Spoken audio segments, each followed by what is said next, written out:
cyane. Tugiye kurebera hamwe isomo ryitwa music by ear cyangwa se kugira ugutwi kumva umuziki. Ubundi byose biterwa n'ukuntu ugutwi kwawe kumva. Ni ukuvuga ngo indirimbo uko uyumva niko ubasha kuyicuranga ukurikije kwa gutwi k'umuziki kwawe uri kumva. Reka dufate nk'urugero rw'iyi ndirimbo turebe note irimo naho wabasha kuyicurangira. Kuko maze kuyumva, icyo nkurikizaho gukora ni ugushaka key y'indirimbo noneho irimo.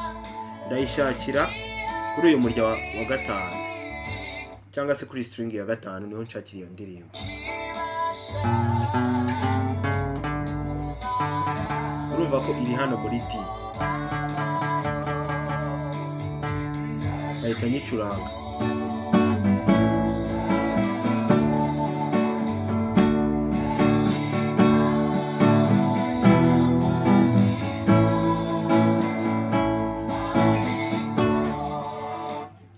Reka dufate urundi rugero rw'indi ndirimbo nanone turebe uko wabasha kuyicuranga.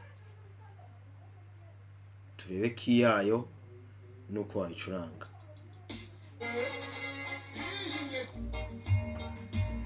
Urumva nk'iyo ngiyo umurinzi we.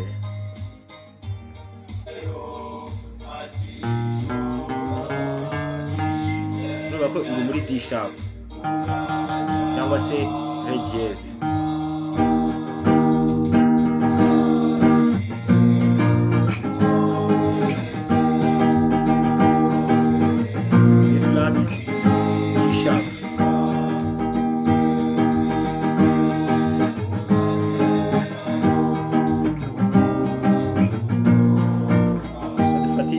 Nanone turebe nayo ukuntu wayicuranga na key irimo.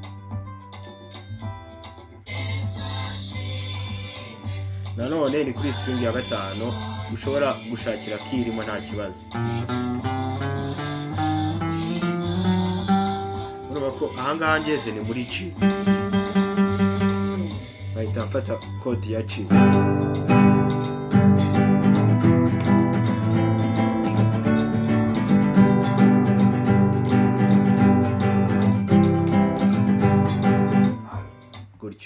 Ariko wenda ushobora kugira ikibazo ukaba wakibaza ati se ubwirwa n'iki amanota ucuranga iyo umaje kubona noneho key ya ndirimbo ugiye gucuranga.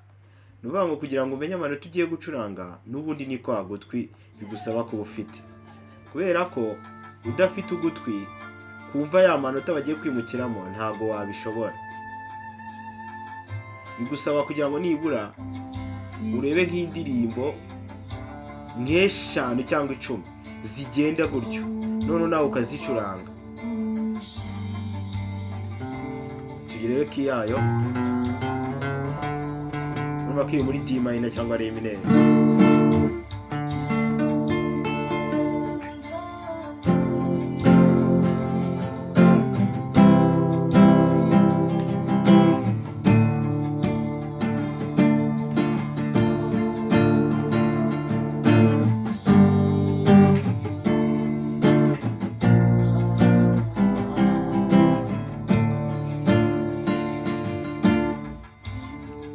Dufate urugero rw'indi key nanone.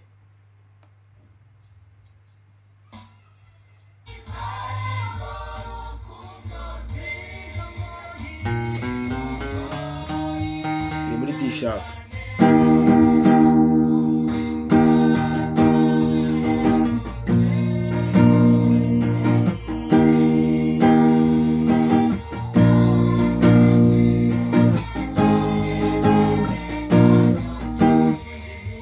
Ugenda wumva indirimbo nyinshi zigiye zitandukanye unazicuranga, ni nako ugutwi kwawe k'umuziki kugenda kurushaho kumva cyane.